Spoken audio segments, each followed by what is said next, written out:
Hello, everyone, and welcome to the March Madness edition of ChuggieBets. I'm Andy. That's Sunshine. That's Al. That's Oral Roberts II, and that's Danny. Before we get to anything else, let's chug a beer. Who's ready to chug some beers and make some bad gambling picks? Welcome to ChuggieBets. All right. So we have a ton of basketball content to bring to you today. Brackets were just released yesterday, and it's going to be a good month, boys. But first, before we talk about any individual teams, Matt had an interesting question. I'm sorry, Oral Roberts II had an interesting question. Thank you. What is the appropriate amount to pay for a bracket? Matt, let's have you kick it off. What do you think the appropriate amount for a bracket is? We have a couple friends that pay like an inordinate amount for bracket play, right? And really, like, it all depends on how much money you make and how fun gambling is to you. If you can gamble $500 and that's fun, that's great. But I don't invest that kind of time to just like part with $500 because the odds aren't really that good to win it. And if there's like 20 people in and first place only gets that money, it's a great payday for. It's like putting $500 on Keno. Exactly. It's really, really bad. Like a couple real numbers. It doesn't make any sense. I don't like putting that much money on things that I have like a 1 in a million chance of winning or whatever it is. Like, yeah, I think $50 is probably the max that makes the most sense. If you have some real people that are super aggressive with their college basketball stats, have like a good system and everything, totally different, right? I understand where you want to up the ante because you've done the work, the homework to get to that point. But I think $50, $20 is great for your buddies or whatever if you just want to keep it social because no one really knows what the hell's going to happen. That's the beauty of March. That is the beauty of why we're not going to be working on Thursday and Friday. We're going to be at the office, but not working Thursday and Friday afternoon. I don't know if anyone has a different opinion. I think $20 is like the perfect. Yeah, I totally agree with you, Blowy Bob. Took me a second. Nice. I see what you did there. Yeah, no, $20 sounds about right for me. I mean, for these things, we're like, I like to place a exorbitantly large wager every now and again, but I like them to be closer to 50-50 odds. I don't usually like those. Like, I'm not doing that on like weird ass parlays that I know I'm not going to hit. That's when I keep my bets to like $5 or $10 if I'm going to do something crazy like that. For one of these that like. I know I'm not going to win or I'm entering a bracket. I've never won a bracket. I've done it every year since I was like, 13, probably before that. And I've never, ever won. What's the team that fucks you over the most? Every time. There's one team, every time I pick them to go far, they lose in the first round. And it's Arizona.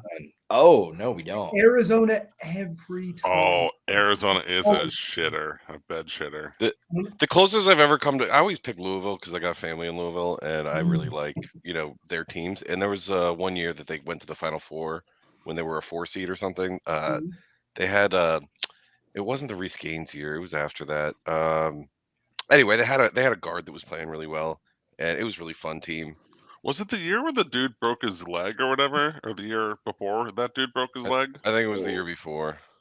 I remember that. That was a good team. It was awful. It was career ending, I'm sure. Sunshine, you've got a team that you hate to pick, right?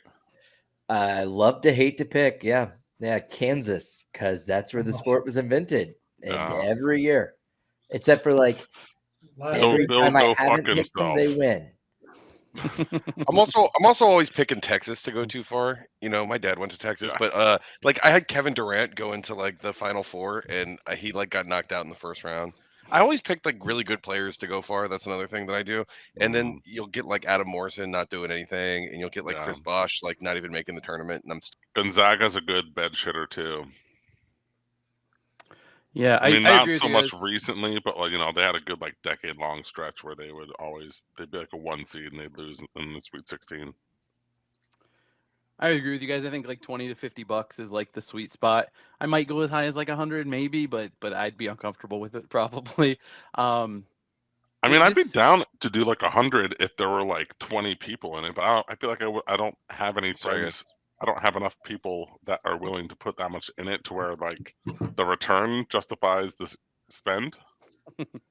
Yeah, I also this is probably really douchey, but I like to differentiate between sports betting and gambling because I feel like you're like, the worst. With football, You are. You really are. You're the fucking worst. I put in so much work that, like, obviously there's luck involved, but like I put in a ton of work, and that's sports betting. And like gambling is like playing the lotto or playing roulette or like I'm with you, Andy. And this goes into the category of gambling, not betting on the tournament. I'm going to bet individual games. I'm going to bet first half unders, but like filling out a bracket is closer to playing the lotto or like just gambling, as opposed to sports betting.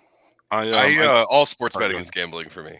So I mean, it is to a certain extent for everybody, right? But no. For me specifically, I'm not good at it, and I don't put in the work. I barely watch the game. I was gonna say because Danny mentioned how he's never won a bracket pool.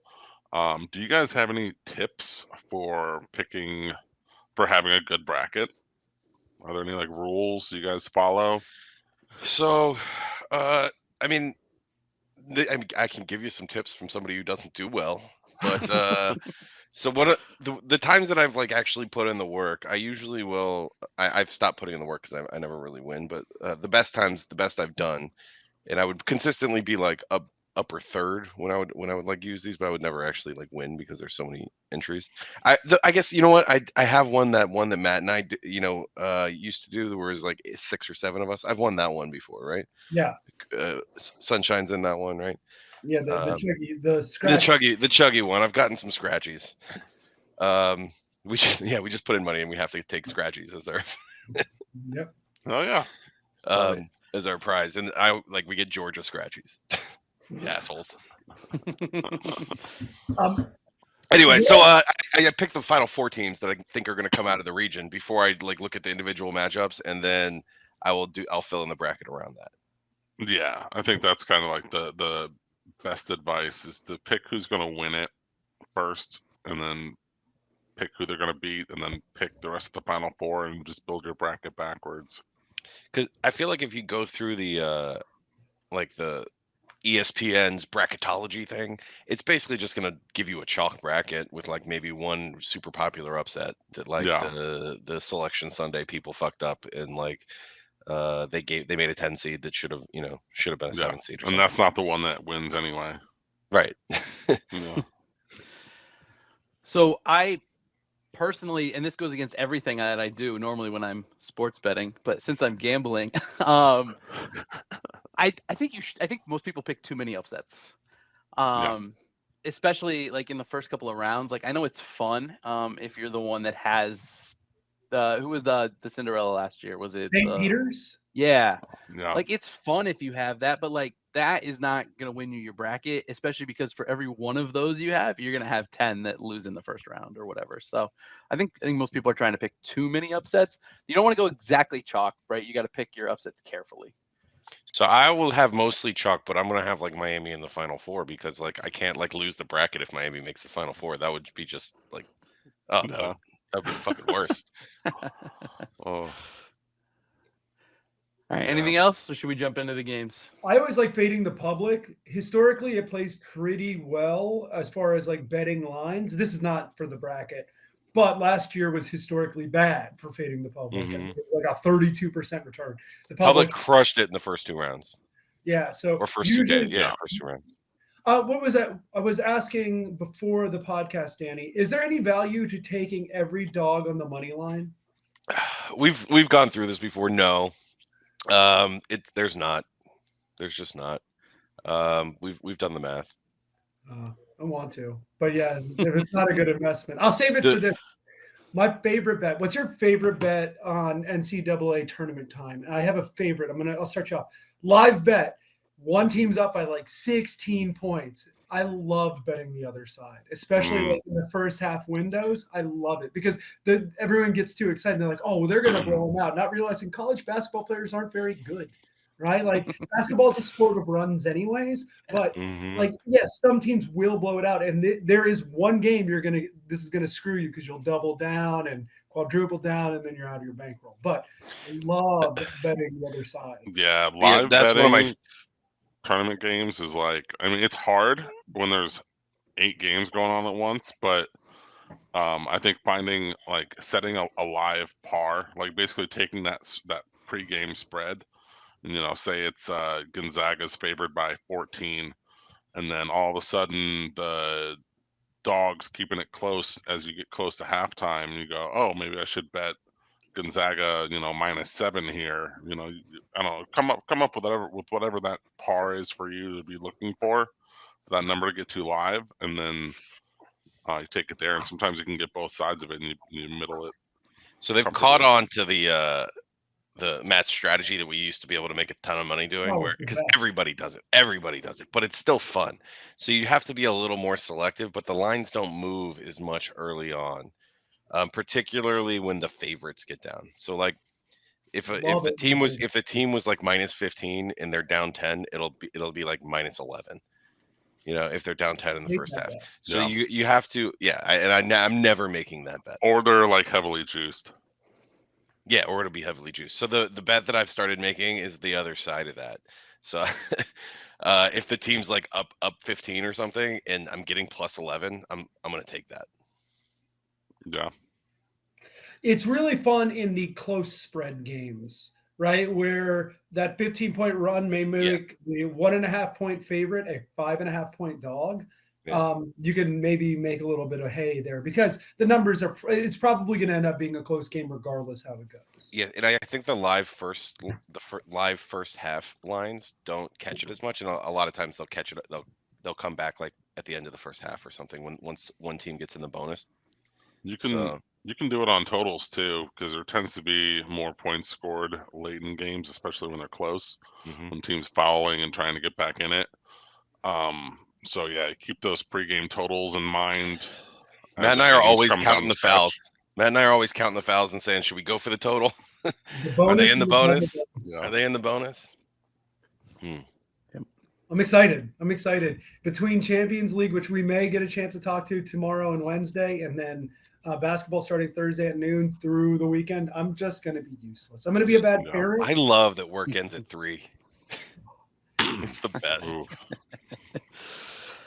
All right, so let's go ahead and get into the first day of it. So on Tuesday, we have the first 2 of the first 4 games, and it's Southeast Missouri at Texas A&M Corpus Christi and Pittsburgh at Mississippi State. And we have any thoughts on either of those 2 games? Not really. Well, I have a play. I took the over in the Southeast Missouri, Texas A&M Corpus Christi. Both teams have really good offenses, good like as far as the KenPom, and very poor defenses. I do think there will be points to be scored in that game. I do get worried at a spread of 153. I think I got the number at. Oh, it's climbed to 155.5. I don't know if I like it as much anymore, but it would be a number to eyeball, especially if they don't score early. If there's like a drought or like the rims are a little bit tight or they're playing at like a neutral site, it may be a spread to eyeball there. As a bonus question, can you guys, I will chug my beer if you could tell me who the Texas A&M Corpus Christi mascot is. The Islanders. Yeah. What? The Islanders. Oh, son of a bitch. Good job. Nice. That was fast. I was going to go something religious because of the Corpus Christi thing.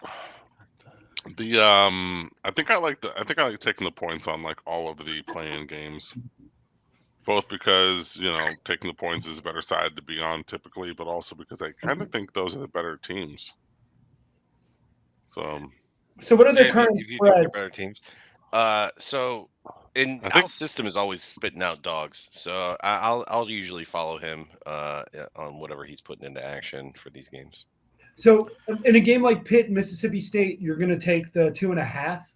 Is that what you're saying, Al? Or like yeah. I mean. That's the thought. I mean, when a lot of these lines are pretty tight, so you might as well just bet the money line. But I think the A&M Corpus Christi game just got pulled off the book here. I don't know why, but I think that one was 4. They were favored by 4. SEMO's pretty good, so I would probably bet SEMO. I like Pitt.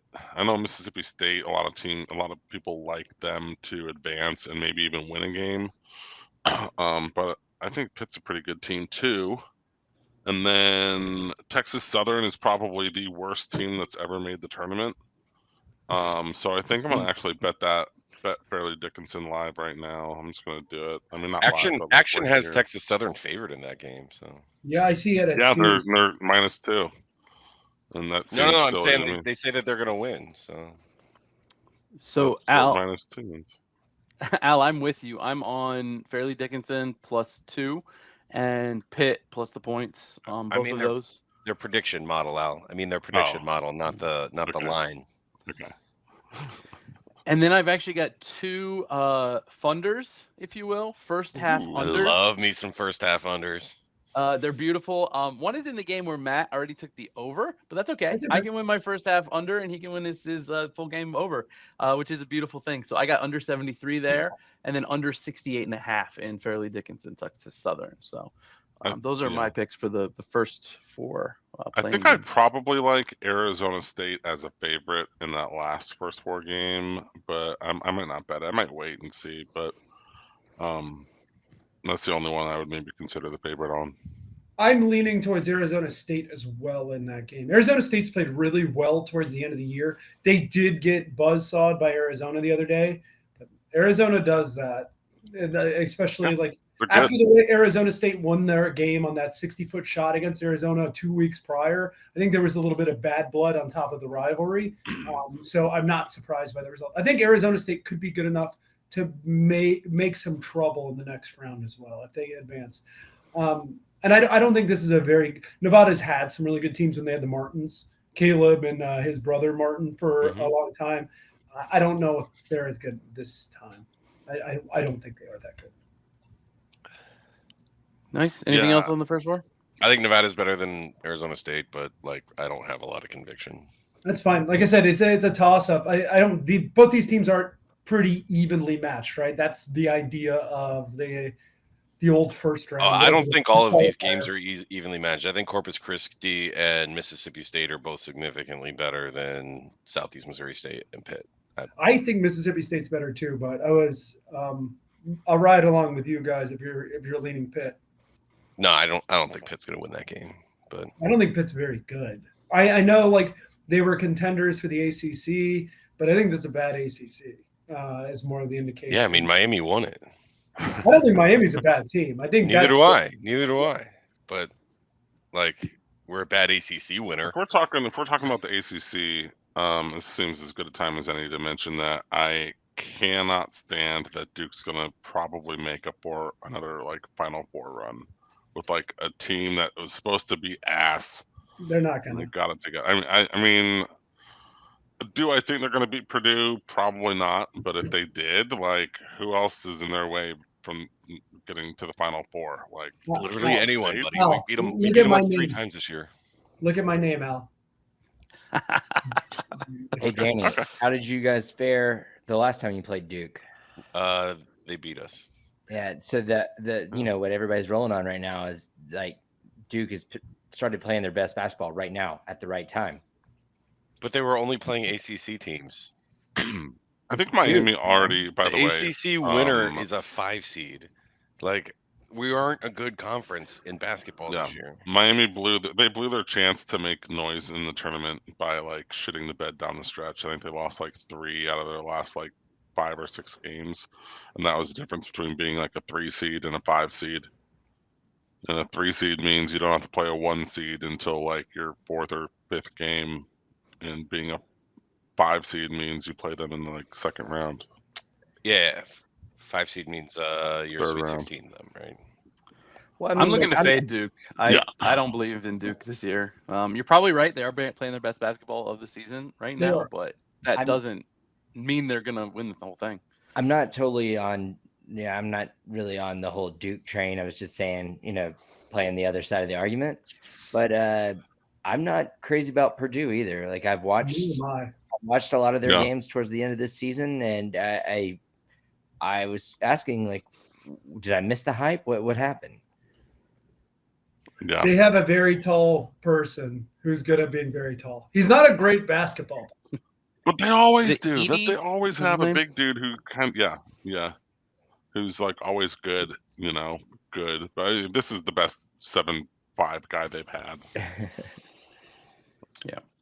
I mean, they They were 3-2 against the top. Let's get into man. picking some of these games. We're talking about these games, and we'll touch on Purdue when we get to that region. Yeah, so I've got the West region pulled up here first. So if you guys want to mosey your way over to the West region, it's the region where Kansas is the 1, UCLA is the number 2, but most importantly, Illinois is the number 9, and they're definitely going to win their first game, and then they're going to get blown out by Kansas by 40. That is my prediction. It's a really shitty region to be in if you're a good team. I mean, that's Kansas, UCLA, TCU is Gonzaga, a 6 seed. and Is UConn. tough. TCU is a 6 seed. Yeah. So UConn. What do you want to do? Right? Bounce into each game and just we don't need to talk about every single game. I would just say I like TCU to go to the Sweet 16. Would you like them upsetting Gonzaga? Yeah. Yep. Yeah, I do. Nice. I have a favorite bet from this bracket. If you guys want to play that. Yeah. I'm looking at the 7-10 matchup, Northwestern Boise State. The line was 128. I think it's a very clear under. Both teams play very slow, and they're very good defensively. Much like Northwestern in football and the Big Ten style, they play really slow and they control possession. They don't turn the ball over a ton, so there's not a lot of cheap points going the other way. Boise State is a premium defense team, top 20 in the Ken Palm, excuse me. So I like the under 128 in that game. That's my favorite. That's a low total, though, bro. Yeah. Remember betting Virginia totals that only were at like 90? 93. It's my Iowa football. Yeah. It's my Iowa. I kind of dig that. I don't know if anyone has anything else they like. Speaking of Iowa unders, hang on to that thought for a few more regions. I like Illinois to beat Arkansas. I know that's mostly just because I want to root for them, though.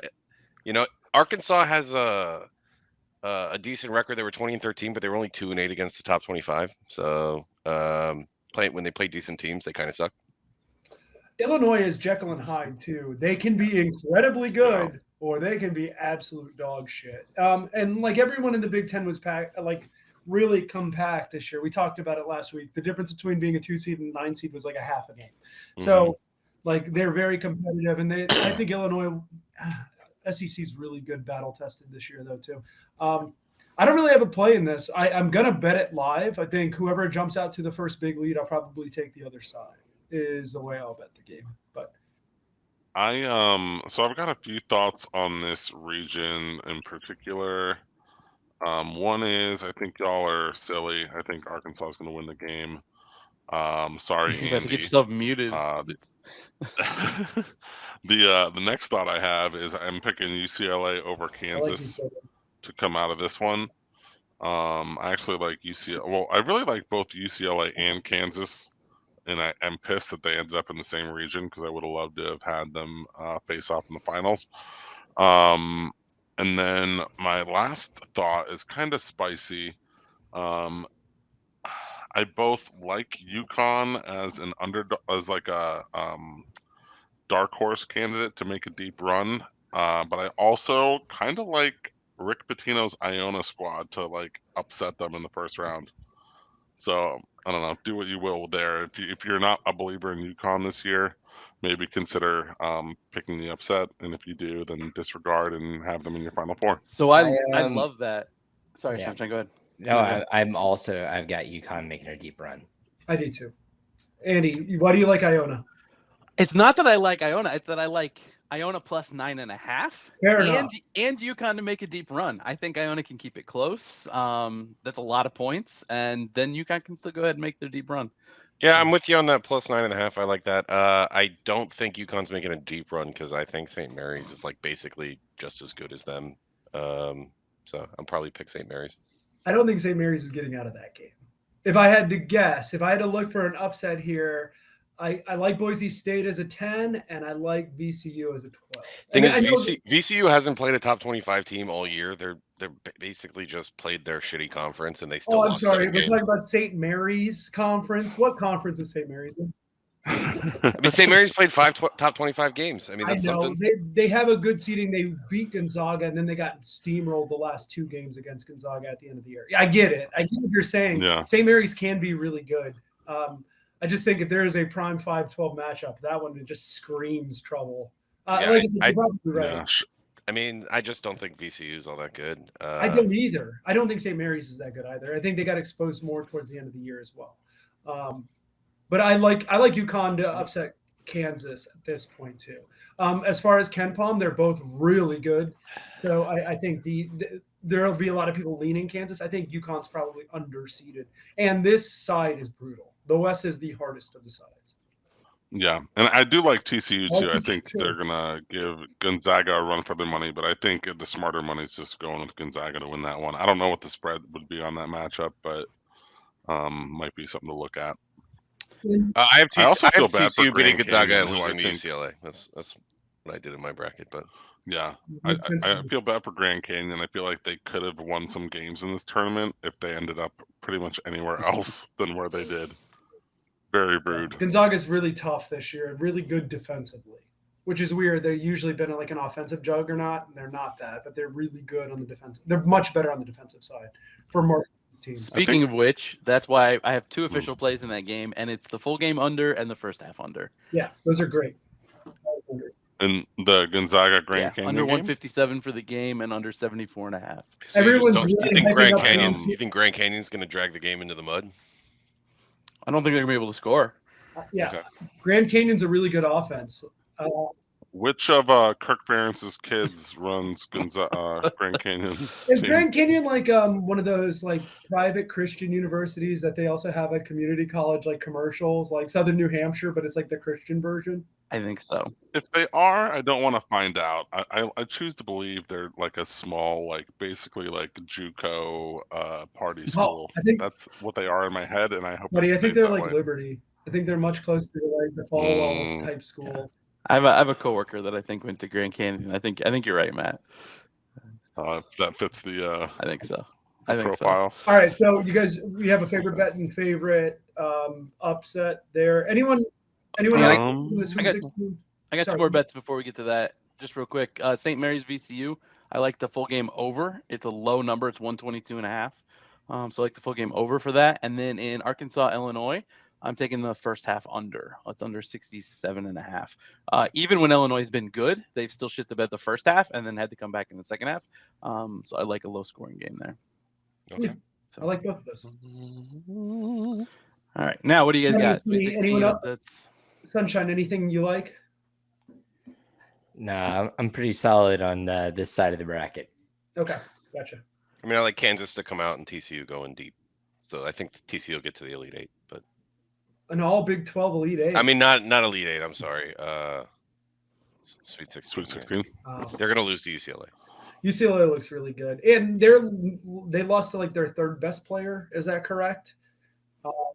Who did UCLA? Yeah, they're like best defender. Yeah, they're still Achilles. Yeah. Yeah, which is shitty, but something. I don't know. It's tough to say like how much that's going to impact. I love Jaquez. Jaquez is my favorite player. I can't believe he's still in college. He's just perfect Mick Cronin guy. I don't know if you guys know Mick Cronin, the head coach at UCLA. He'll fight you today. If you look at him the wrong way, he'll come across the street just to punch you in the face. And he is like, Jaquez is just perfect for Mick Cronin's system. Oh, yeah, I mean, they're one of those old teams. They're like they kind of remind me of that like Shane Larkin Miami team that had like a bunch of 27-year-olds on it. Yeah. They're very experienced. I think they have like 4 seniors starting or something. Yeah, they're going to be good. I like UCLA's prospects here. I kind of like UCLA to get to the Final Four. Probably be my lean there. We'll get to that next week. Yeah. But who's your favorite? Who's everyone's favorite dark horse or dog to win in the first round? I didn't pick from this region. Yeah, if I had to pick a dog to come out, I mean Illinois seems like a cheap pick, and also I like Arkansas, so I'll go with Iona. Iona's my spicy one. I would, if I had to pick one that's not Illinois, I would go with Iona. I did pick Illinois to win, but.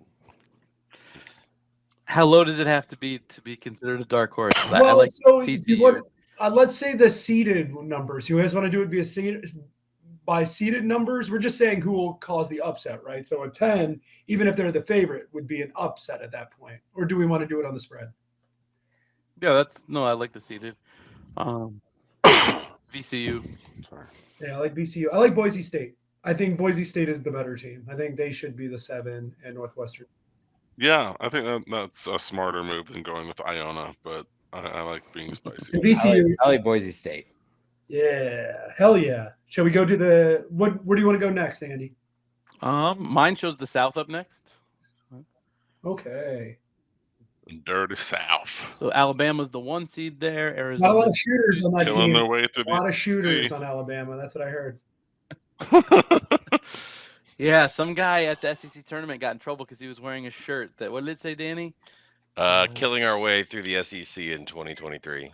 At least he Yeah. leaned in to this the felonies. Yeah, not a good look. I don't know if he got in trouble. Well, I but, also saw that- it definitely was all over I social also media. saw that dude like got his like intro to games is like to get patted down, and then it's like maybe you might want to rethink They- that. So they they didn't make the apologized for that. they stopped Oh. doing it, but they didn't make the connection right away that that was like police related because it's a US dumb. it's like Pretty a dumb. UFC pat down is what they do. It's like it's not like a pat down for Okay. guns. If you watch it, it looks like they're doing like the UFC thing where they Gotcha. Like check my Okay. gums. Like, yeah. Touch my nuts. anybody have anything spicy here? Yeah. I do. It's more personal, but Charleston to beat San Diego State. And It's a Virginia. trendy one. Charleston's a trendy one. I kind of like them to the Sweet 16. If you had to look for that double digit to get there, Charleston's fucking good. Like Another spicy one is Furman. I don't like it, but I've seen people pick Furman over UVA just because UVA's not. They've been kind of underwhelming. But they're also like it's UVA and it's Furman, you know. But if Furman ends up winning that, then Charleston could easily beat Furman too, and then get their asses whooped by Bama. But I don't think Furman's gonna yeah, beat I Virginia. like Charleston. Yeah. They could. NC State over Creighton is I another don't one. hate it. I picked NC that. State when they play good, they can be really good. But I think people don't know. They can Creighton. also be like really bad. They can that they're Jekyll and Hyde too. I never know Yeah. what NC State I'm going to get. Don't look- I think I've lost like 5 bets this year betting on Creighton, so they're in my fucking crosshairs. Yeah, I'm gonna pick So Creighton. I might be biased. I'll probably here. pick Creighton and then bet NC State. So Creighton's a 5.5 point favorite. Yeah, I'll probably take those 5.5 points. But then Uh, pick Creighton to What's the bottom Charleston bracket. spread currently? Do you guys see it? Looking for 5.5. 5 San Diego. Oh, that feels delicious. So that feels like a delicious +5 to take there. Dude, Charleston hasn't even lost this year. They're 31-3. I'm probably gonna take that money line.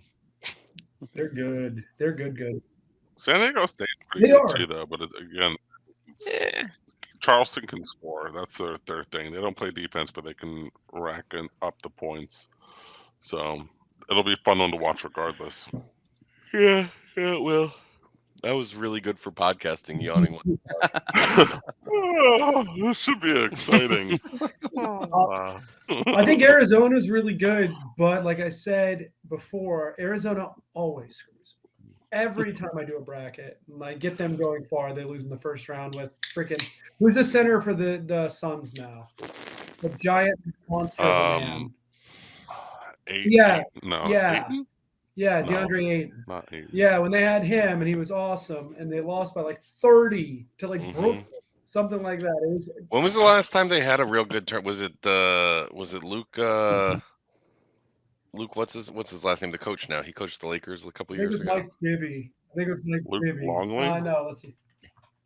You know what I'm talking about. Talking about Luke Walton. Luke Walton? Yeah, Luke Walton, the curly haired. Probably when he was in Yeah. college. It was like that was like in the 90s. Wasn't No, it? it was They've like been when we better were in since then. college. So like yeah, kind of close to the 90s. Illinois beat him in the Final Four in 05.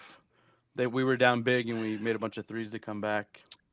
Oh yeah, I remember watching Was the that a highlights D of that a D, recently. D Williams, right? Or D Brown? What was it? Darren Williams and D Brown. Darren Williams and D Brown. That was a fun team. Yeah, it was. I do think this Baylor Arizona matchup that seems inevitable is a very tough one to call. I don't know. That's going to be a coin. How do you guys game. feel about the Missouri-Utah State line? I think the line is the right spread? way. I think Utah State is the better team, but I had this conundrum, right? I'm seeing everyone doing this. Missouri's played really well at the end of the year. They lost that game, their final game against Alabama. Boo-hoo, everybody's losing to Alabama, right? But in the second best conference in the nation. Yeah, they've been playing very well towards the later half of the year. So I'm kind of in a conundrum, but everything I've read says Utah State's the side. Andy, I don't know if you've read into it at all. I took Utah State. It got down to a pick earlier. So I took them at a pick. It's back to like 1.5 now. I think they're favored. Yeah, I don't know. I think I'm going to roll with Missouri just because of experience playing better teams in the SEC. I get it, right? I don't know what to do with this game. So I've got 2 picks in this region. I'm on the over in Virginia Furman. It's over 132. And then Arizona Princeton. I'm taking another funder. First half under 73. I can see that.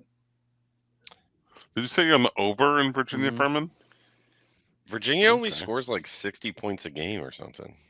What's the total? 132. Oof. And it could get there. It could get there. Yeah. Furman can score. Come on, overtime. Virginia's only a 5.5 point favorite over Furman. That is crazy. Yeah. That is ACC sucks. ACC I know. sucks. I know. I get it. That is a scary line. Somehow Virginia has a higher seed than Miami, though, and we won the ACC. So anyone like thanks, Maryland? Selection Sunday. I'm kind of. No. I do have one thought I'm not going to bet it, but it's something to consider if anyone out there is leaning this way. And let me check what the line is on it. But Baylor, UCSB, it's 10.5. So my only thought here is that Baylor likes to get themselves in foul trouble. And if they end up in foul trouble early in this one, that UCSB could hang around. I don't necessarily like them as an upset pick here, but that's one where they could cover or you could get it at a good number live. So I might keep an eye on that one.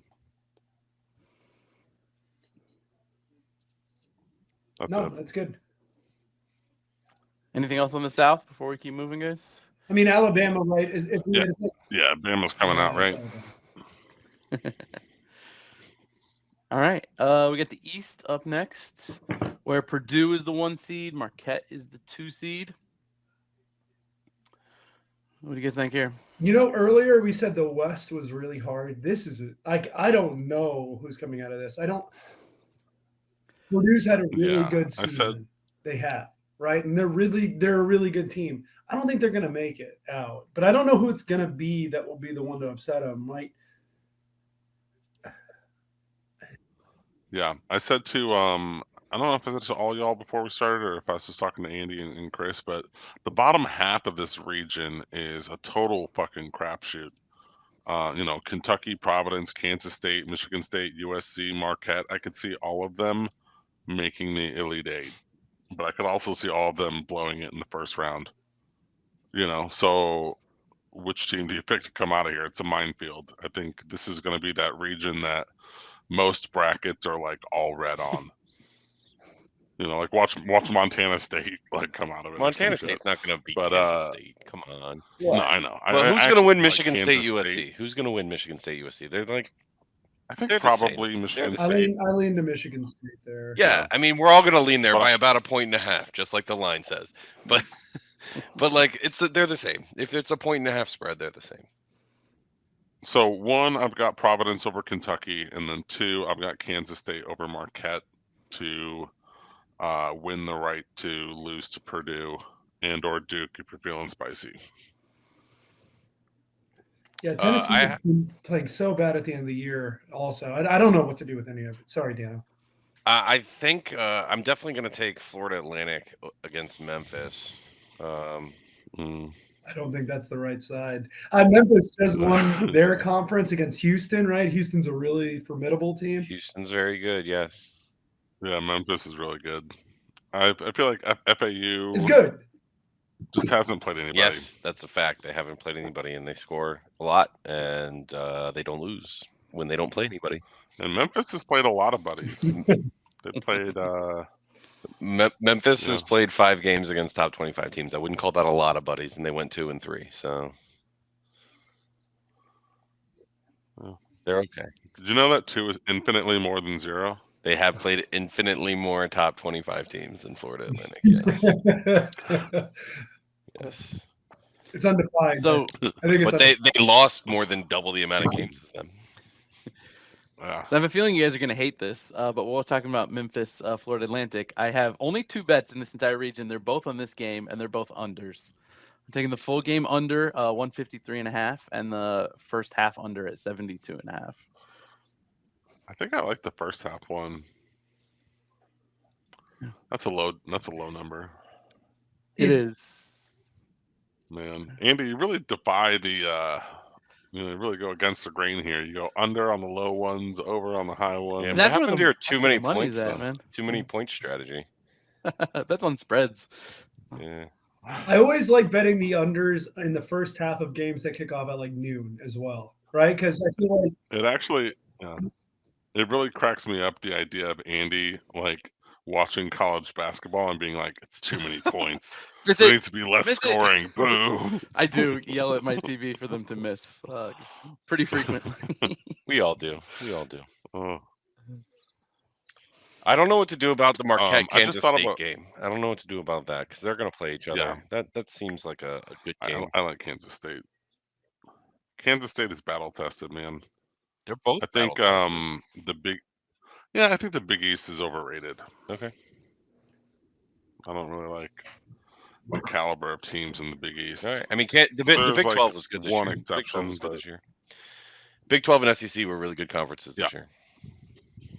So I'm saying, like, every team. I think the Big 12 is the best conference in basketball this year. I also think the top of the Big East is really good, right? I know you say you don't know what to do with Marquette. I think Marquette and UConn are different.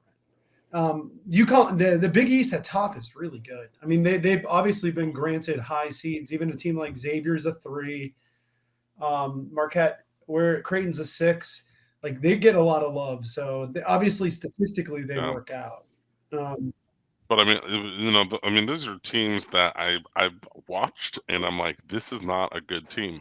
Xavier, Creighton, Providence, these teams like are not good. But like, I feel like the Big East in basketball is like the SEC in football, and it's like there's maybe 1 or 2 really good teams that like the experts use to justify the really mediocre teams that go like 500, but they win like 1 game against a good team. You're like, oh, Mississippi State, they're a top 25 team, but they're like 7-6. And you're like, what the fuck? Why? So, anywho, that's my thought.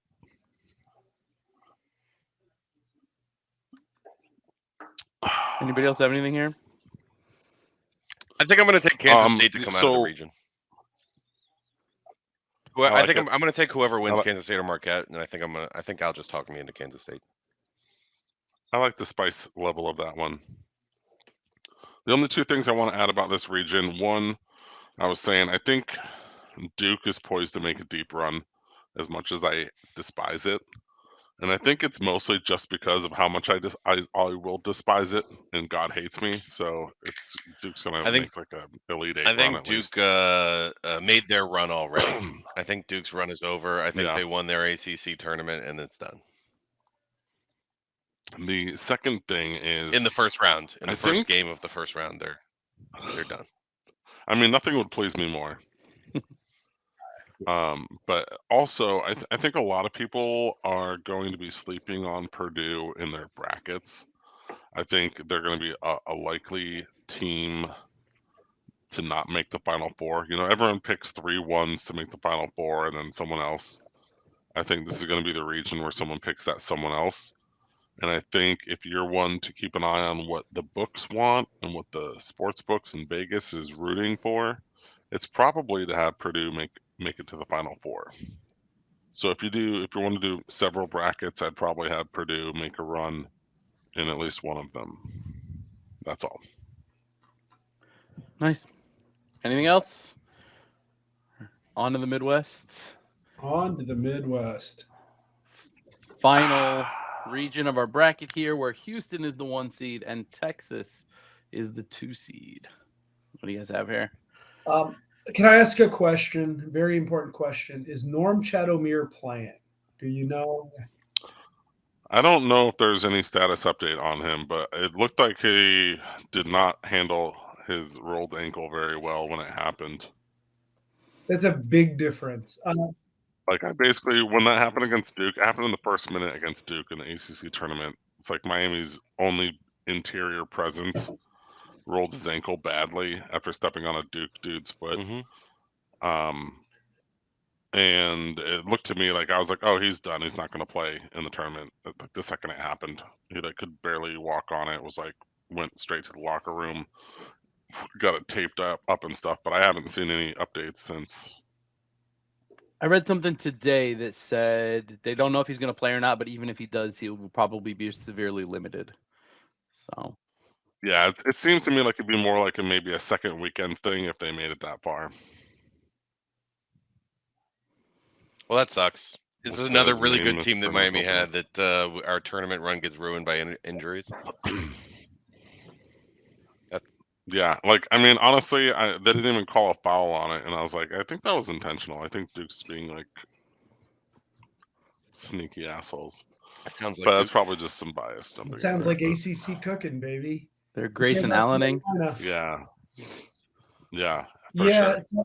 So with that being said, I don't know what to do with the Miami Drake game. If Norm Chadomir is there, I'm like, I love the 2.5. They're going to be a lot bigger than Miami.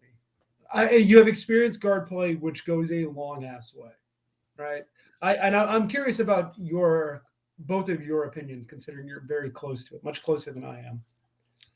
I mean, if Wong is shooting well, then we're gonna win. If Norm Chadomir plays, then we're definitely gonna win. But yeah, I love it if he plays. If Wong has a bad off shooting night and O'Meara doesn't play, then it'll be a really tough game for us to win. I mean, so I think the good thing about Miami is they're well suited to handle an injury to one of their starting five. I've watched a fair amount of Miami basketball this year, more than I probably have in any season, even when I was attending.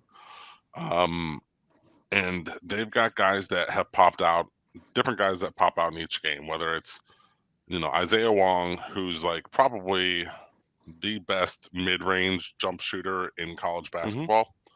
But unfortunately, that's the only thing he does shoots well. threes pretty well too. He turns the ball over. Well, yeah, but that's pretty much the same thing.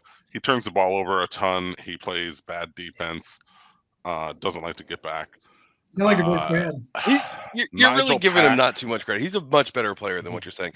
Nigel Pack's really good. He's a great shooter. Nigel Pack, but he's been really quiet lately. He hasn't been shooting as much lately or well lately. He's also undersized, so if you get a good sized guard on him, he's pretty much negated. Yes. Jordan Miller is possibly the best player on this team right now. You're not alone in that opinion. No, lots of people have been saying that. He's very good, and Wooga Poplar had stepped in a couple games ago and hit 5 threes or something. So we got guys that can shoot threes. All of those guys I mentioned can shoot threes, which makes you a dangerous team in a tournament. But the thing with the Miami team, one is they do hit cold stretches where no one's making buckets. They take bad shots because they rely so heavily on 3-point shooting. They can't really work it inside, especially if O'Meara's out. We have 4 or 5 guys that average over 13 points, though. We're one of the best offenses in the country. I mean, let's. You're talking really poorly about a really good team right now. Well, yeah. Well, I mean, this is a tough spot for them to be in. They're a very average defense. They're bad. They're probably you can call it bad. The 5th worst. They're probably the 5th worst defense in the tournament. Yeah, bad. They're bad. So even if they manage to get hot and get a lead, they're going to give it up. So it's going to be like a coin flip finish in most of their games, and I don't know how many of those are going to end. All of them. They're going to win all. So this feels like a live betting Yeah. spot. Whoever goes out to the big run, when the big run happens, I think this is going to be a perfect Oh, spot to counter bet. I have made so much money Yeah. watching Miami games this year. If we're up by 15, bet against us. If we're down by 15, bet on us Yeah. because the games Yeah. always end up, we know we don't blow anybody out. We Within don't get 5. blown out. Yeah. Yeah. We're very, very streaky offense. And I think that could happen against Drake. I think it could happen against Indiana. I don't know about Houston, though. I think there's a high factor Houston just railroads us if we make it that far. Well, if Houston makes it that far. Oh, I love the spiciness. Did I give you a Okay. bet? Okay. I'm laying the 19.5 with Houston. I think Houston is going to go out there and absolutely dump truck. Northern Kentucky, good on them, good year. I think this is a complete step up. Houston. Northern Kentucky lost 12 games this year in whatever conference Northern Kentucky plays. Are they MAC or what are they? No. They're not even MAC. They're like MAC with No, 4 they're like, A's in the middle between them and the C. They're Horizon. There you go. Yeah, Horizon League. Yeah. You can't lose 12 games in the Horizon Conference. And Danny, were you talking out of your ass when you said if Houston makes it that far, or are you under the same thought that I have, which is I've been too afraid to think it or select it, but I do think there's a chance Auburn could make that a very fun game to watch against Houston in the second round. I could see that. Dude, Auburn or Iowa. I mean, Iowa's not bad either. Iowa can score. I mean, that's a weird thing to say out loud. It's a weird thing to say out loud. Kirk Ferentz is somewhere just like grinding his fist when you said that. Like, they're playing the game wrong. They need to get Virginia's coach in there. Yeah. So I'm taking the under and the first half under in that Iowa game. It's Iowa-Auburn game? Yeah, I like those. I like those. What's the number at now? It's under 152.5 for the full game and under 72.5 for the first half. Right. Yeah, I like those. I like the full game bet under for that. But I do like Auburn to beat Iowa, and I also think they could make that a fun game against Houston. I don't know if I'm going to be so bold as to even suggest they can beat Houston. I guess I already did that. But if they did and Miami beat Indiana, then that's a boon for Miami because I think Miami could beat Auburn. Well, if Indiana beats Kent State, I'm just picking all the easiest teams to be playing Miami. What's Miami's easiest path to the finals? So Kent State upsets Indiana, and then Iowa beats Auburn and upsets Houston. No, Iowa loses to Northern Kentucky. That's the easiest path. There you go. Iowa loses to Northern Kentucky. Sorry, I didn't think that the thing that's only happened one time was actually a possibility. So then, do you want to face Colgate or Kennesaw State in the that's a tough matchup. Final? It's a tough matchup. That's tough. I think I'm going to go with Kennesaw though. I think Texas might be able to handle Colgate. Right, yeah, that'll be a far enough Cinderella run for them. I mean, this feels like 1-2, right? This feels like your chalky bracket. I feel like there are two teams that are awesome. Texas and Houston are really good. Yeah, and the rest of the teams are okay. There's one game that is fascinating to me, and it's the 7-10. Texas A&M, for some reason, no one cares about them. And they were number 2 in the SEC, and they were good all year long. But no one cares. Penn State played awesome at the end of the year, beating Illinois, who else did they beat on the way to the Big Ten tournament? They had a nice little run in order to get to the next round, and where they were on the bubble, they're a 10 seed. That's how well they played at the end of the year. They beat Indiana, Northwestern, and Illinois in the Big Ten tournament. So they got to Purdue and lost by 2. So they're playing very well at the end of the year. I do not know what to do with this game. I don't know if anyone has more insight or it can be more intelligent on this, but it seems like a great game. No, I do like A&M. I think a lot of people are sleeping on A&M, and I do think that having several days off between, making a deep conference tournament run can kind of cool you. So I'm not sure we see the same Penn State team. It's like when you have a lot of teams make the Sweet 16, and then their story ends because they're off for 5 days. A&M started really slow. They were like 6-5. They lost to like Wofford and Boise State and Colorado and Murray State. Like they lost some bad games early, and then basically since then we're awesome.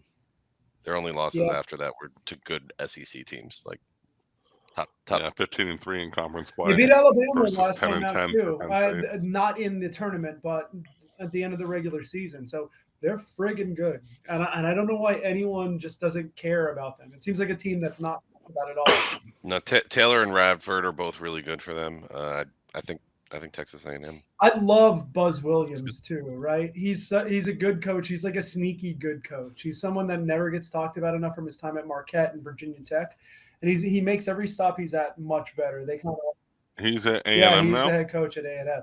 The teams that makes me adapt the personality of their coach, and I think he's legitimately a good coach. Like I think he holds an advantage there because he makes every spot better.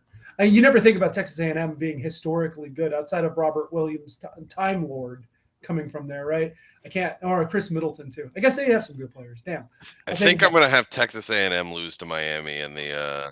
Matt, you just named like 4 dudes, and I don't know who any of them are, except I think one fucked a Kardashian. Chris Middleton, Robert Williams, they're both very good pros. Neither of them, I don't think, were in the Kardashian. Maybe they did. Okay. So, Ray J? With this side of the bracket, one thing that excites me is we get like the Battle of Texas, which I believe it will happen twice. So Texas A&M, and then Texas versus Houston. And then you can have Texas Baylor in the final. Oh my God, the Battle of Texas again. Holy shit, we should make a movie. We should. Get Jimmy Stewart out there. How the West was won, baby. Deep cut.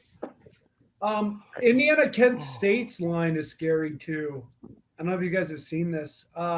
Who is the guy that's 30 years old who still plays at Indiana? Like Armour, Trace Daniels, something like that? Or I don't. Do you know who I'm talking about, Andy? I think I know who you're talking about, but I don't remember his name. Oh, sorry, Trace Jackson Davis. Trace Jackson Davis. He's been playing there for 7 years. I think he's got to be 23 years old. Really good, super good player. As far as I know, Florida State used to be like the Big Ten ACC when like Pat Williams was still there, and now he's been in Toronto for 3 years.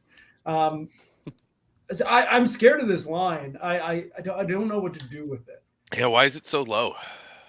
Well, Kent State's good. Toledo's good. Those two MAC teams are like legitimately good basketball teams. Indiana has a guy named Jordan Geronimo. That's pretty solid. That is a good name, but it's only 4.5 points. I really that line stinks. Yeah. Stinky. The Drake line stinks with Miami. 2.5 is really smelly. I know Drake's going to be big, but Miami's got senior guard play. That's like a huge. I'm laying those 2.5. Oh, I know. So there's a player on Iowa State that might have my favorite college basketball name of all time. I'm going to attempt to say it. Okay. All right, here we go. Asuni. No, that can't be real. He's a big man, Matt. He's a big man. Oh. Did you know there's someone on Wichita State named like Poor Bear? No. Yeah, that's a good one too. Any thought? I kind of like Arizona State if they come out of it against Iowa State. I don't know what the spread will be, and I didn't like them straight up, but I think Iowa State's really good. And they make everything like a big struggle, but Arizona State's been playing really well. I'd be curious. Mississippi State, you mean? Aren't they playing the 3/15 game? They're going to be playing the March 15th game, which would be Arizona State, Nevada, I think. No, I think this is the bracket where it's Pitt, Mississippi State will play Iowa State. Really? Okay. Yeah. Never mind. Arizona State would be playing TCU in their first game. Got it. Arizona State, Nevada. Never mind then. I'm full of shit. I don't know. You're full of shit though, because Mississippi State's pretty good.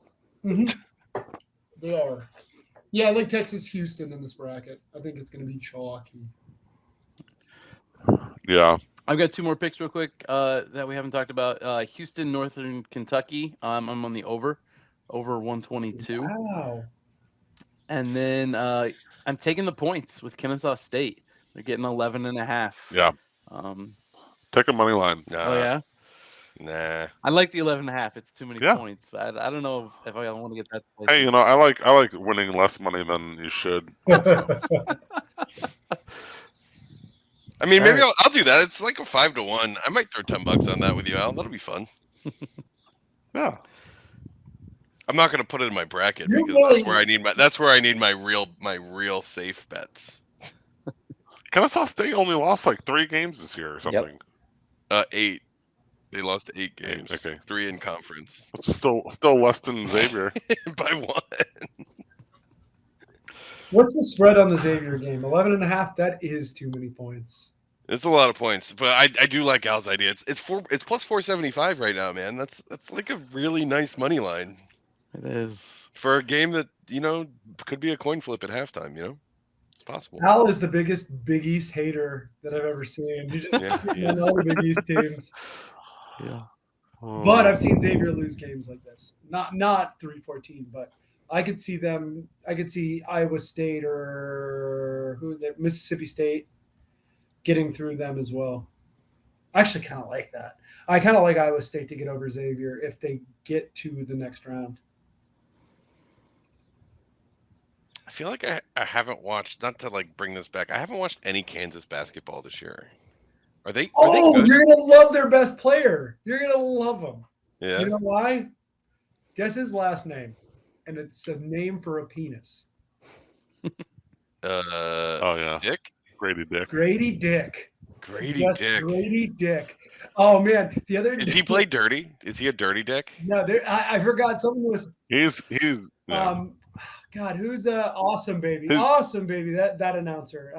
Dick Vitale? Yeah, he was saying like he somehow got close to saying swallowing and dick in like a like area the other day, and I was dying laughing. Going, "Come on, Dickie B, give it to me. Give me swallowing dick." Dickie B, come on, Gravy Dick. he was swallow throwing dick around. Wait, like what? What are we talking about? What sport is this? Yeah, I mean, Grady Dick isn't a dirty player, but he's definitely a feisty, a lunch pail guy. He's long though. He's a Kansas stretch guy. Always has a lunch pail guy. They always have some random white dude out there. Grady Dick is like a top 15 draft pick. He's gonna get drafted high, but they always have Christian Braun or someone else who's like they always got white people. They always have a white guy. There's a lot of those in Kansas. Got a lot of those in Kansas. Hey, man, what are the chances? You liked Auburn. Did you talk about Iowa Auburn, Andy? I know you said you had some. Oh, you talked about the over/under. I've got the under for the full game and the first half. I hate Iowa basketball. Fran McCaffrey and his son is on the team, and just not a fan. I hope they get bounced, but. I like Auburn basketball. They were really good a couple years ago. Was it last year that they were awesome? Yeah, is Bruce Pearl the coach? Right? Is he still the coach at Auburn? Yeah, I think he is. Why not? All right, let's find out for sure. I'll chug a beer if it's not. Bing it. Bruce Pearl. Bruce Pearl. He is. Bing Coach Bruce Pearl there. I still think of him wearing them ugly-ass Tennessee orange suits, though. The dopest. That is the coolest shit. Like, I was thinking about it today, like lamest shit in college, like sports history, and like I was thinking about the what did FSU have the backpack? Like how bad? Oh, that was the worst. The turnover backpack. Turnover backpack, right? It had to be like one of the worst 5 things to ever happen in college sports. But I think like the bright orange big game jacket is awesome. I love the Tennessee big game jacket that Bruce Pearl wore, and I would rock the shit out of that as a coach. Like when it comes to a big game, only on big game occasions, come out in like a full suit, looking like he rocked that orange suit for big games, and it was cool. He wore it every tournament. Bruce Pearl seems cool. I like him. I'm rooting, and now I'm rooting for Auburn. I'm rooting for Auburn too. All right, I've talked myself in Auburn. I also really like Texas A&M. I think I'm going to take them to upset Texas because Texas always fucks me over in the tournament. So now they're going to fuck me over by me not picking them. Texas is good, man. Texas is fucking good. That is a good-ass basketball team. How do you guys feel? How good are they fucking? They're real good. They're good enough to fuck Gus Johnson, that's for sure. How do you guys feel about teams that I don't know how I feel about teams that win their conference tournament when they don't expect it. I know Texas was the number 2 seed. That's a lot of games to win in a row, right? So if they're going to make the national title or whatever, that's like they have to win a game in a row. That seems unlikely. If you lose a game in the conference title, like you say the semi or the final game, I don't think that's that bad for your hopes to make the tournament longer run, right? Because it's okay to lose and reset and be like, hey, we were shitty today. I feel like you can like the smell of your own shit a little bit too much if you won like 5 or 6 games in a row. Yeah, I was gonna say I feel like it's a look ahead thing too, because you're like, oh, look at all these games we won. Now look how many more we need to win the national championship. And then whoops, I forgot to consider, whoever the fuck they play in the first round. Colgate, Yeah. Matt, I think that was Illinois' strategy in the Big Ten tournament. We lost to Penn State on purpose. Because we're like, let's prep same. for the big one. Yeah. Well, got to get that last loss. It makes me like Houston more for that situation. That's why I really like them in this opportunity outside of Northern Kentucky not being particularly good. I love the idea of getting that last loss in. That's you gotta sneak it in somehow. You want to cram that one in there. But it's hard to win 11 or 12 games in a row coming into a conference tournament. That's why I also like fading Duke here. Duke's really good defensively, and they found their shot finally, and they were scoring 80 or 90 points a game. Well, that's the whole thing with Duke is they couldn't buy a bucket for like half the season, and then you're like, oh, you guys have only lost 8 games all year.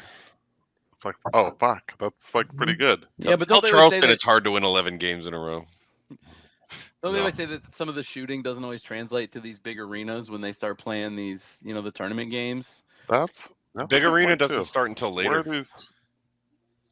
I mean, they're still playing in bigger places than like some of these teams play normally. Even Duke, I guess not Duke Duke. is a small venue. Cameron Indoor's fucking tight. It's not like a big venue at all. Yeah. Plus, they don't have any of that home cooking, whatever dudes. But it's not like I think the shooting not translating thing. They're talking about like when they play at like the Alamo Dome stadiums and stuff. Yeah, it's like 100,000 seats. It's just like massive. Did we already mention this? Maybe this flew by me, but Auburn is playing Iowa and Birmingham. That's practically a home game for them. I did not think. I did not see where it is. That's great. Auburn is so if Auburn advances, they'll be playing Houston, and I mean that's a home game for Auburn. All right, I'm taking Auburn in that game now. That is a very good point, Sonny. All right, I'm taking Auburn to upset Houston and then Miami to get by. Because they will no longer be in Birmingham at that point. Yeah. Yeah, once they're out of Birmingham, Miami's got a shot. That's it. Before this, I had Houston winning it all, but not anymore. So what's everyone's favorite bet? If you had to put one bet, and then we'll do ChuggieBets on that. What is your Chuggie? One bet for the tournament. For the whole tournament? No, till the Sweet 16. For the first round. Yeah. I like that Charleston plus 5.5. Charleston plus 5.5 against San Diego State. I love it. It's so spicy. Oh, I have an idea. Let's see what the total is. I like Miami minus 2.5. Okay, I got it. It's Miami Drake over 147. Miami Drake over 147. All right, I'm going to write these down. Because that's for sure going to be like an 80 to 79 final. Like last bucket. Danny likes Charleston plus 5.5. I'll go with Kennesaw State plus 11.5. You can't say no to big spreads. I cannot. I cannot. I'm surprised you're not taking the Gonzaga. Text these all to the group, Matt, too, because I'm going to bet all of these. I will. I'm going to take the under. I know it's scary. Northwestern, Boise State, the under. I think it's 128. It's a very low number, but I like to live dangerously. Yeah. I love rooting for low totals, especially when they're still alive, Because the thing with like betting a low total in college basketball is it could be dead well before halftime. And you're like, fuck. Yeah, if they both get in the bonus and they're hitting their shots, and all of a sudden there's 90 points at halftime, you're like, fuck. Yeah, you're like, I'm pretty sure we're getting at least 30 points in the second half. Yeah. I also kind of like Oral Roberts plus 7. I don't know if I'm dumb for liking it. I kind of like the Oral Roberts. I'm taking Oral Roberts to upset Duke, so I might as well just take the +7 too. You know, Matt, I think what I might do in that game is bet Oral Roberts first half. Okay, if just it see lines how the up game's right. playing. Well, yeah, like, I could see them closing the gap at halftime and then it not falling apart after that. But The tournament, I mainly bet it live. I see the opportunities where I'm like, all right, this number, yeah, like Oral Roberts isn't going to run away with this, or someone's getting out too big of a lead, and then I try to counter bet it. Or I also do a whole lot of double, tripling, quadrupling down, so I keep my starting unit size to like 5. you got to keep the unit size down in this because I could really get into like some $200,000, $200 to $1,000 bets if I would like start my unit size at normal football unit sizes. All right, Danny, Sonny, what's your favorite? Tell me more about your unit size. I'm definitely going Kennesaw State plus what is it? Is it plus 14 or plus 12? Oh, that's the same one Andy is. So you're going Kennesaw State plus 11.5. Yeah, I mean, I got to go for the home team. My wife's got, she's got a degree. My best friend's got a degree from there. Going for the home team. All right. So if you're keeping score at home and you want to get super rich, Miami Drake over 147, Charleston plus 5.5, Kennesaw State plus 11.5, and Northwestern Boise under 128. Let me make sure that's under 128. And I don't know if we have anything else to talk about in the tournament. Well, I think I fired all my shots. So you guys want to talk Champions League for 5 minutes? Yeah. All right, so we had a friggin' great week last week. Chelsea ended up upsetting Dortmund down a goal, which was super fun.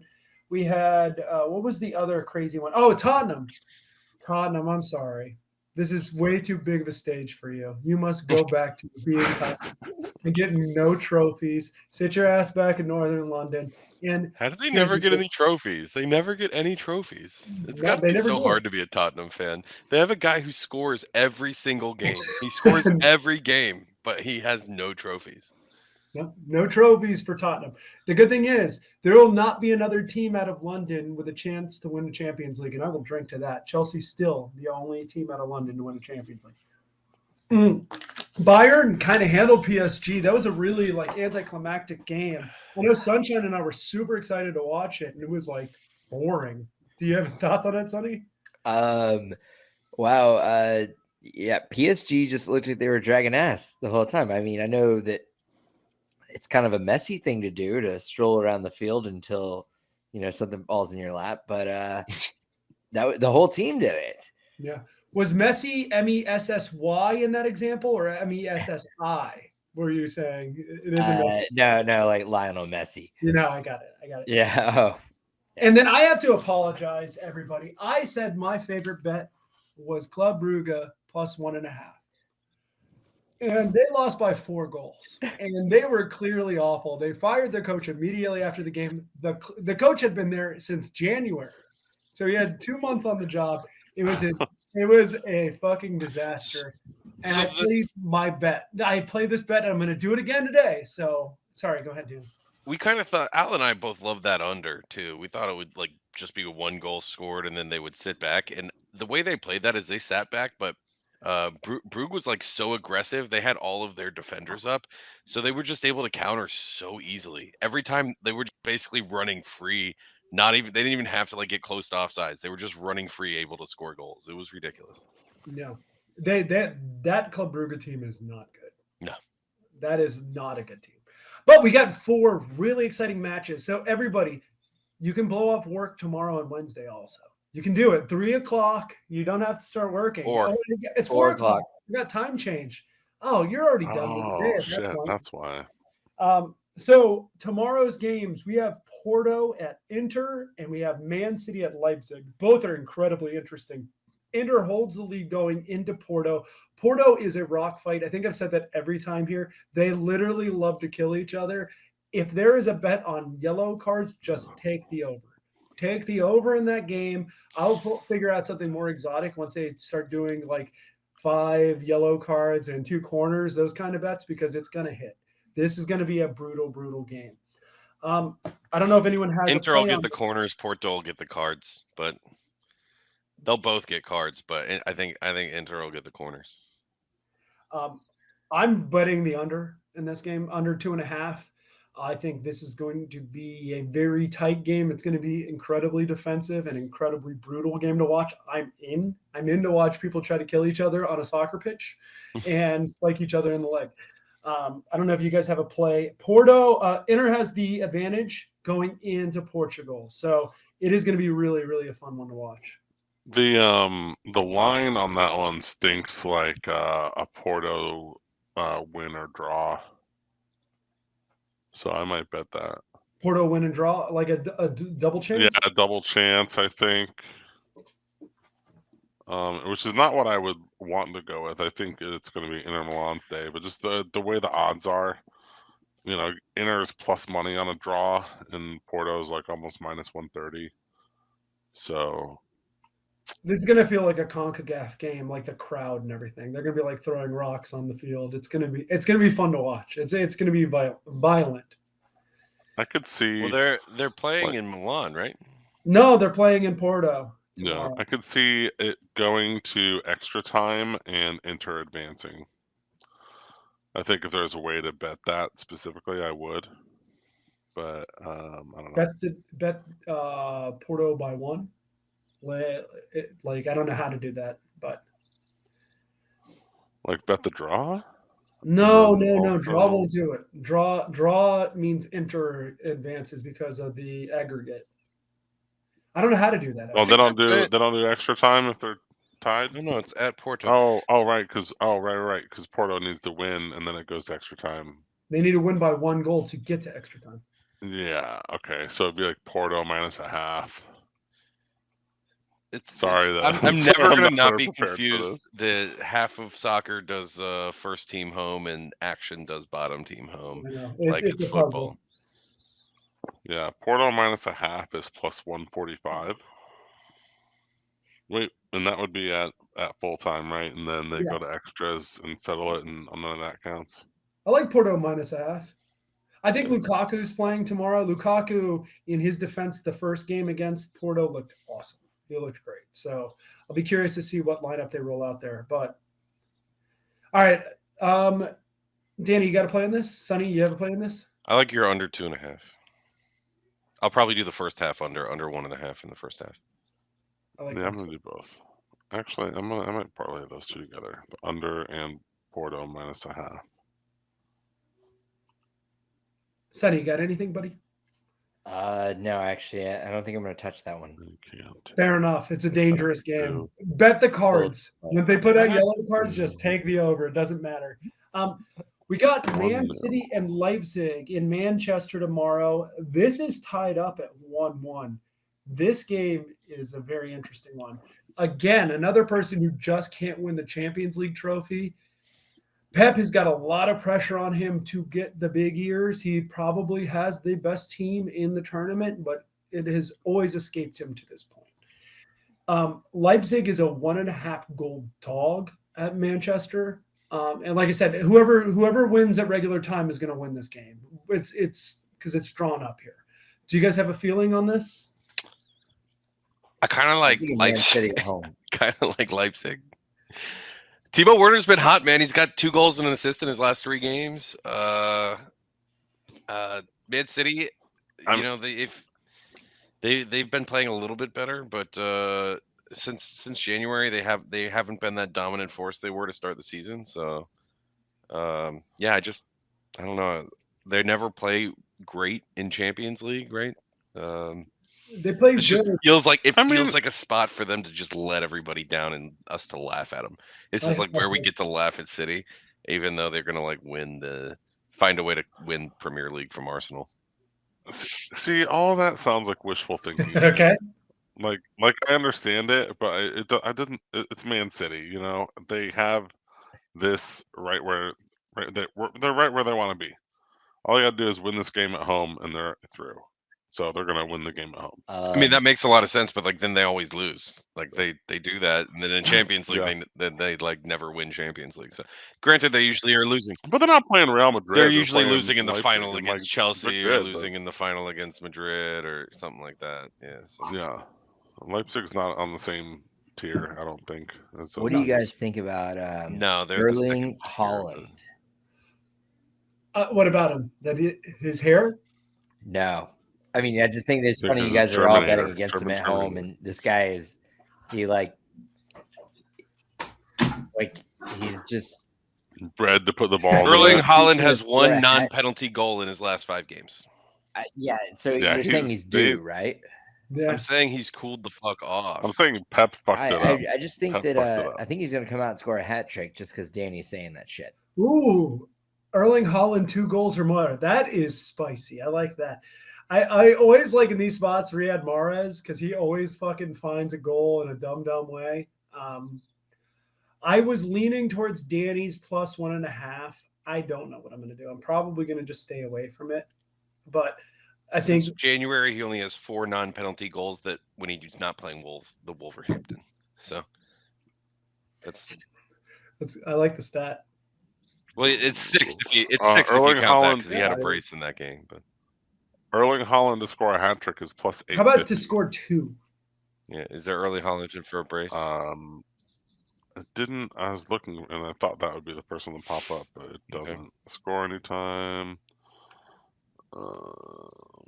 It's going to be plus 400 or something, or plus 250, and he's not going to get it.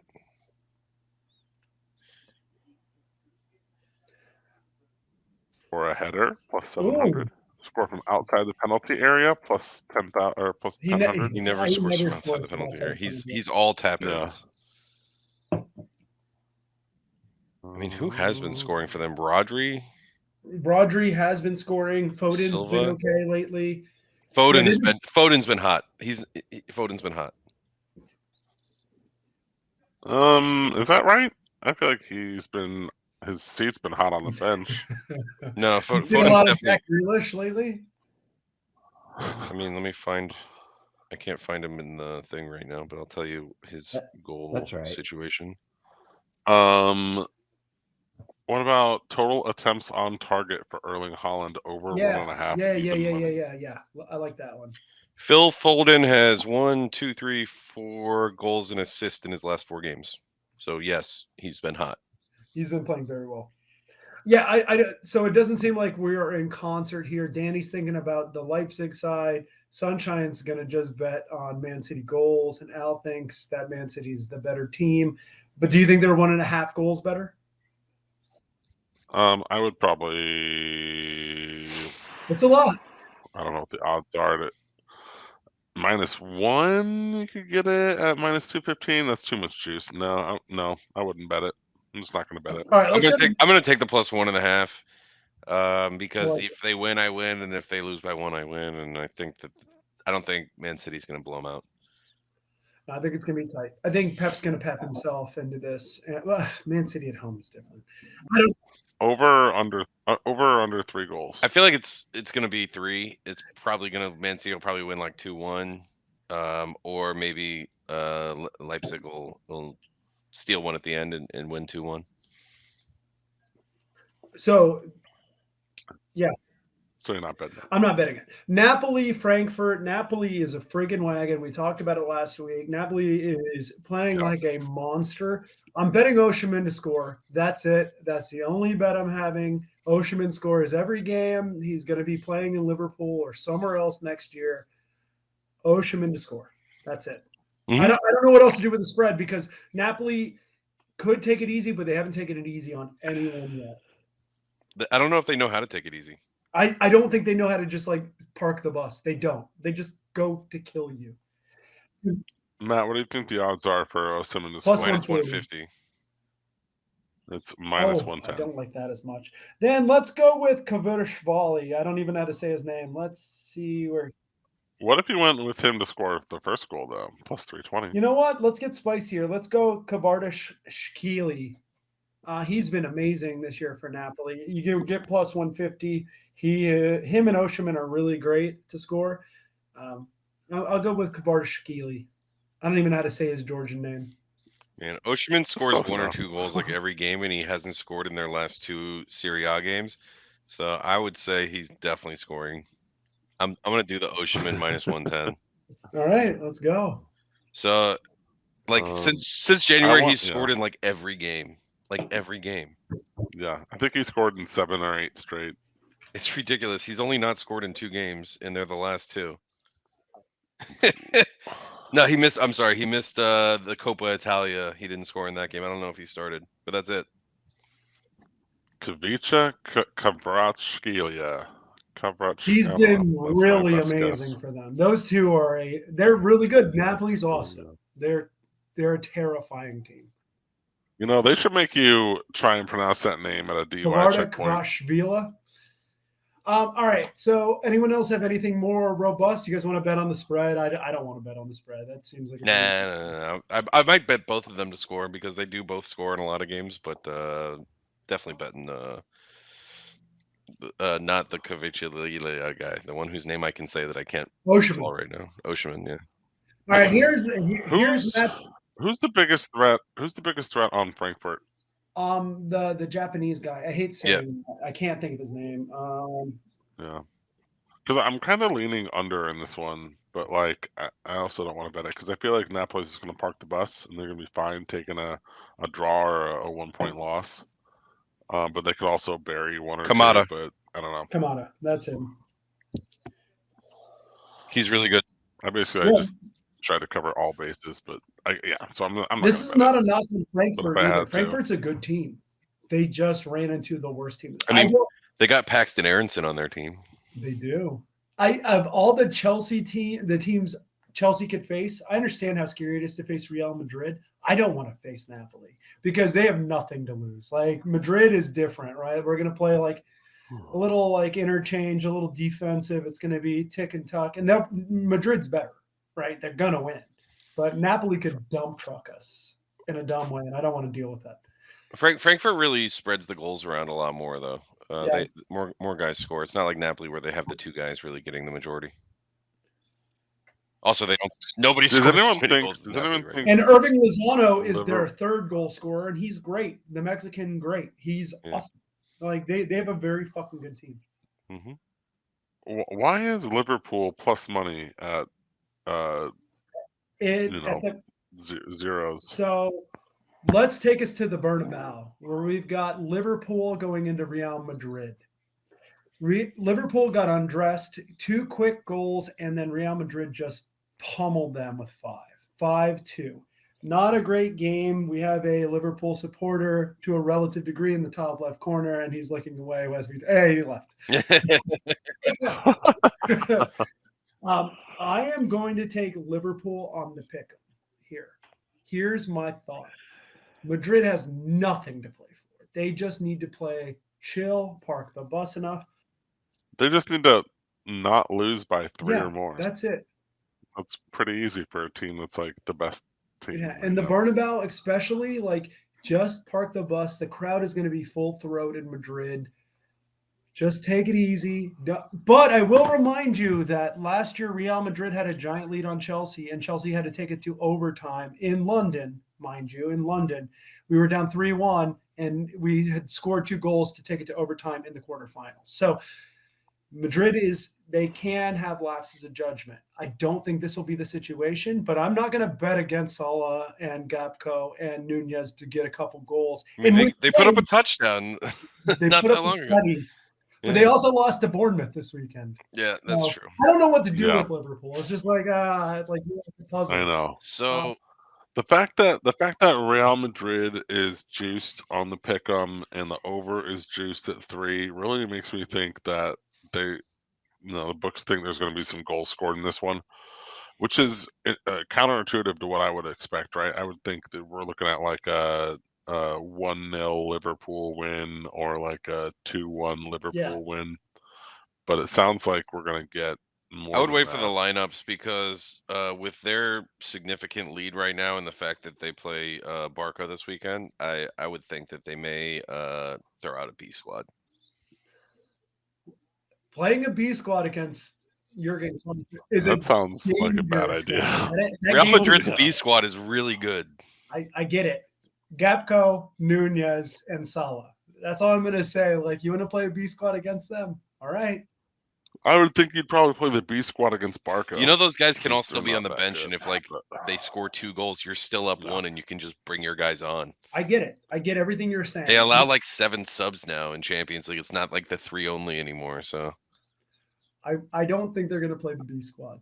I think they're going to play the A squad at least for the first 60 minutes, and then maybe rotate some of the B level guys in there.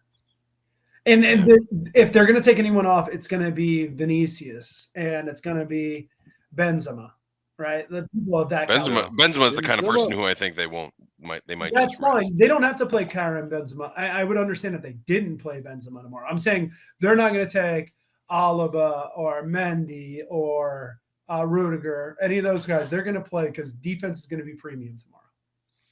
I mean, but if they don't play Benzema and Vinicius, they could play Eden Hazard and Rodrigo. Yeah, that's nice to have. If they don't play Luka Modric, they got like Tony Cruz. Kamavinga can play. That's fun. They got Tuchemeni. They got so many players. They got Valverde. It's ridiculous. Kamavinga, yeah. Their midfield, man. That is a solid midfield.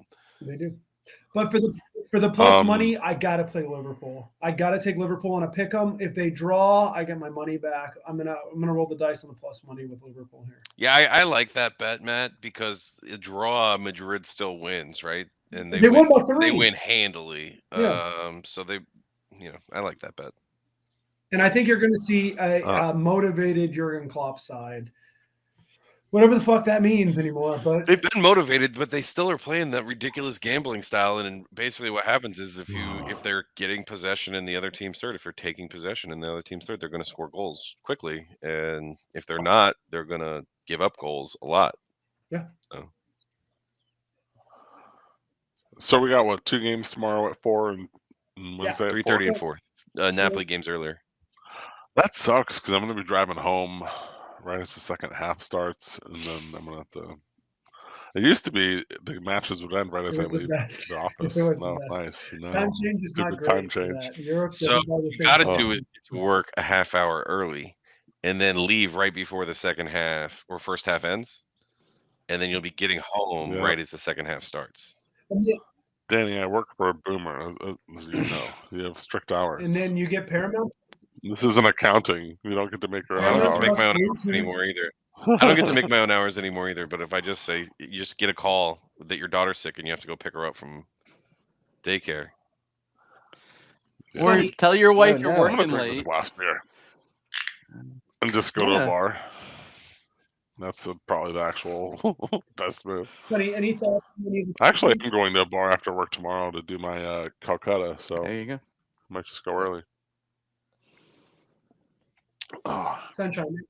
Anything else you guys want to touch on Champions? Because I just want to mention one thing about Aussie rules, and that is that the line finally shifted on Bovada for Richmond Carlton. It was like stupidly juiced, like minus 175 to take Richmond at plus 3.5 or whatever. It's since been adjusted to Richmond minus 7.5 at minus 115, which is minus 115 is about as good an odds you get on Bovada for Aussie rules. So I bet it. I bet Richmond minus. You can get minus 110 on other books, but then they don't have the bets available, or they don't have like the live betting that Bovada does. So it's usually better to just. I mean, if you're like Andy and you just have your cash spread out amongst 35 books, you could place your pregame bets. So just find the one you want. Pregame bets on like Bet Online, where they have the minus 110 lines. But I would imagine. But I'm so excited. Thursday is going to be a hell of a friggin' sports day. Is there a better sports week? No. Not for people like us that watch like degenerate stuff. Right. Like, we've got Champions League tomorrow, Champions League the next day. We've got Aussie rules a.m. kickoff Thursday morning. We've got college basketball all day Thursday.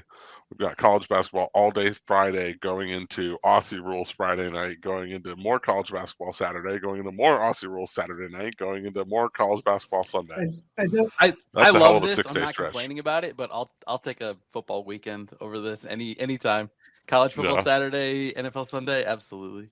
And don't forget, that midweek action. Al, don't forget Premier League is on Saturday as well. If you just need something else to get spicy and Also MLS is back, guys.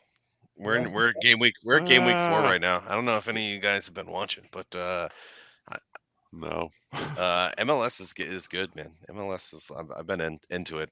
Atlanta's been good. Miami's 2-1 right now. We lost on an own goal. I'm waiting for Messi. God, so we're gonna roll Aussie Rules into Premier League into college basketball Saturday morning to night. I'm so glad. I'm going to put this on the front end. I'm so glad my son's been playing baseball, right? And he's Little League game at 9:00. And I'm like, 9:00 turns into Premier League. Chelsea plays at 1:30. I'm like, my house is going to be absolutely bumping. I'm going to have way too many sports going on while I'm cooking food at 1:00. Between March Madness is going to be madness. And I'm going to probably be more interested in the Chelsea game. But I don't even know if that's true because I'm going to have money everywhere. Money spread about. It's going to look like I'm just going to be here peppering cash around the house. It's going to be wonderful. I'm in. Well, I'll be trying to watch the late Aussie Rules game in the morning, and then I'll go straight into Premier League, and then college basketball start. But I won't be able to do any of that on Sunday because I got an early tea time. So that was a dumb tea time. It wasn't me. It was it's birthday golf for a buddy. So okay, happy birthday. It's Schreiber. But I was just trying to carry the Schreiber. It's his birthday. I got to drive all the way up to Okeechobee Farms, all the way out in Lake Okeechobee. It's fucking terrible, but good buddy, you are. I was trying to do the math here, and I'm pretty sure you could start watching sports. These essentially these three leagues we're talking about at 4:40 a.m. on Friday, and watch sports straight through until 4 a.m. Sunday. Nice. With zero. There's going to be a game you could watch. No, Premier League will start. You'll have a little bit of break until the 7:30 game. So Al, you're saying you nap from 4 to 8 Sunday morning. You put on Premier League, go into college basketball till midnight, right, for the round 2 games, and then you sleep like an adult. So cocaine on Thursday.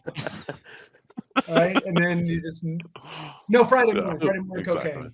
Step 1. I think this is an opportunity for next year. We rent the ChuggieBets house for this weekend. We leave the wives and kids, and we watch. The rule is there's not allowed to be anything but sports on a TV at any time. It's got to be on 24 And there have to be at least 3 of us watching at all times. Oh, I love it. I love that game. Live stream. I meant for the ChuggieBets house. 3-day. And bets on everything. Everything. We got to get it sponsored. Yeah, we've got 1 year. 1 year to get a sponsor, boys. 1 year to get a listener. We need to get a listener. No, Macas, if you're listening. When I was in the office in Houston last week, I had a couple of guys tell me that they've been listening. So. Oh, really? Yeah, that's pretty cool. Yeah. Hey, what's up? What's up, Tyler? Well, I'll try to curb the cursing. Apologies. No, I think Tyler's okay with it. Okay. So before we. Fuck you, Tyler. And we just lost our new listener. Thanks, guys. Before we end, I'm gonna tie up some loose ends. Al, any other footy bets we should consider outside of Richmond this weekend? I know Danny said he liked West Coast because they're playing North Melbourne and North sucks. That's moved even to -1.5 even baby. Take it.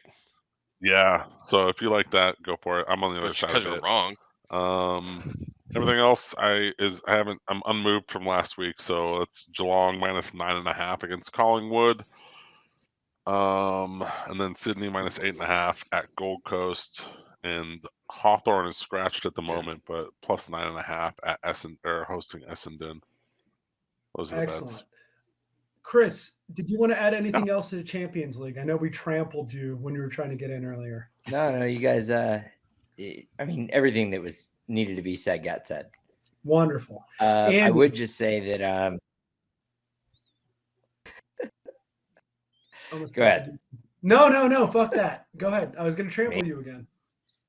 Chris. Yeah, Sunshine. Go. Yeah. No, I was just going to say. I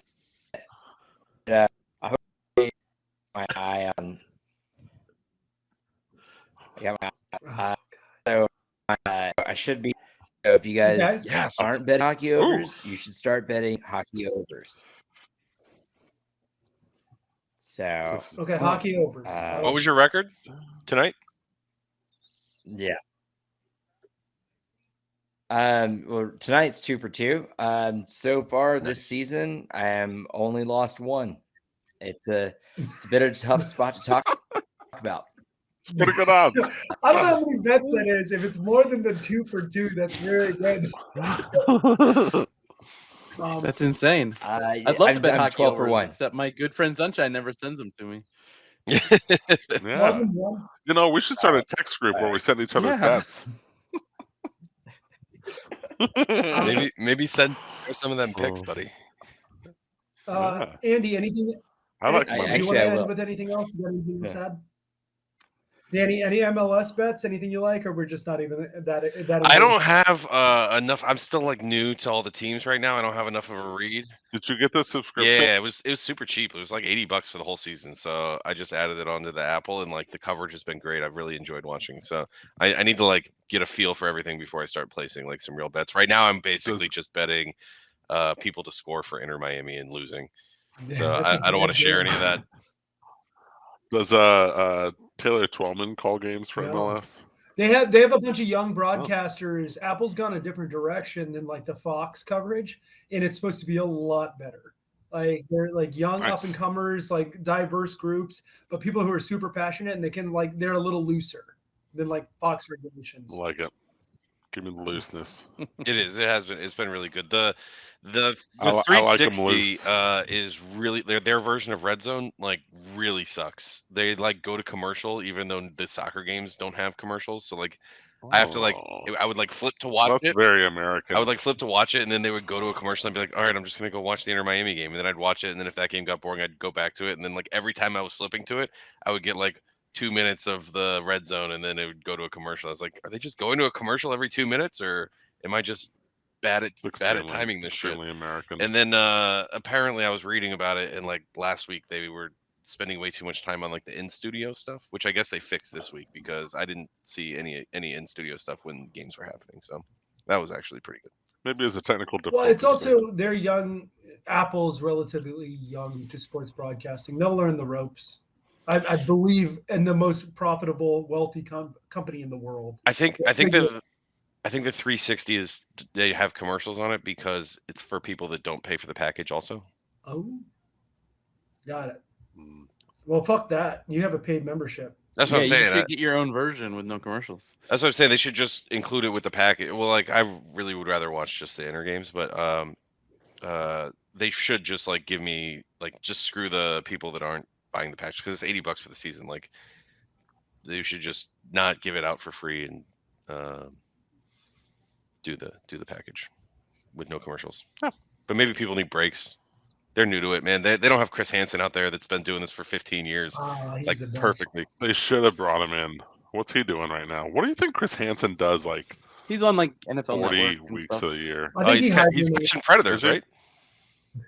I think he hibernates. I think he reverse hibernates. Well, I guess he just goes away, and then they roll the rock out, and he comes like Jesus. They put him in like cryo freeze. Yeah. So to keep him looking young and fresh. I saw Andrew Siciliano today, which is obviously the shittier version of Chris Hansen. And did he use his ears to fly into your city? He's got to keep those things under wraps. He's going to hurt someone. But him talking about free agency, and I feel bad for him because I know when the NFL network, they're not. Who's carrying Red Zone next year? YouTube TV, is that correct? Yeah, I think so. And they're like, what? Oh, yeah. He's like, this is my last season of covering this, and he was the original before Chris Hansen. I know. I thought he kind of just like went out to the sunset and went to pasture. I didn't know he was still. I've said it wrong twice. And it's still thinking about those Senators, aren't you? Van Hansen. Why don't you take a seat? I got nothing else for you guys though. Andrew Siciliano should hire him to do the red zone. Oh, I know we're like wrapping up here, but I want to tell you guys I went to the Players on Friday, and that was fun. So our FedEx rep is trying to earn our business, so they got us some tickets to their like chalet. So they have these like, temporary structures they assemble between like 16th and 17th greens. And so you go in there, it's like free beer and wine, they feed you and stuff. And I just sat there and like got drunk and watched golf all day. It was fantastic. Lovely weather. Couldn't ask for a better day. So much fun. We took a shuttle from like near our house all the way out to Ponte Vedra and back. And that was great too.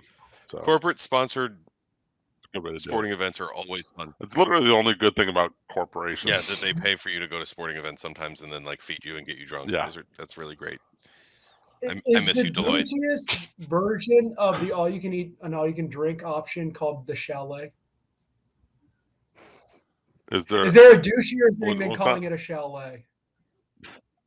Yeah, probably, but like it's not that I'm aware of. It's about like come to the chalet, be like, get the fuck out of here, you losers. I mean, the Marlins call it all you can eat seats. Yeah, hell yeah. I get that sounds great. All you can seat. All you can eat seat. All you can seat.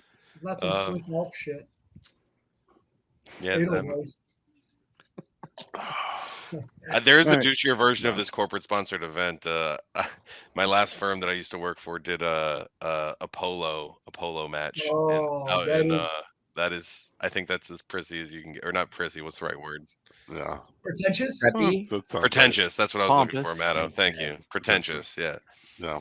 Chalet. They definitely have chalets there. Pompous was good also. Yeah, thank you. All right, everybody. I got nothing else. Too much pomp and or. All right. Well, thanks everybody for Chug listening. this thing out, boys. Cheers. Good night, Joey. Good night, Cactus. Good night, Tyler. Good night, everybody. Night, guys.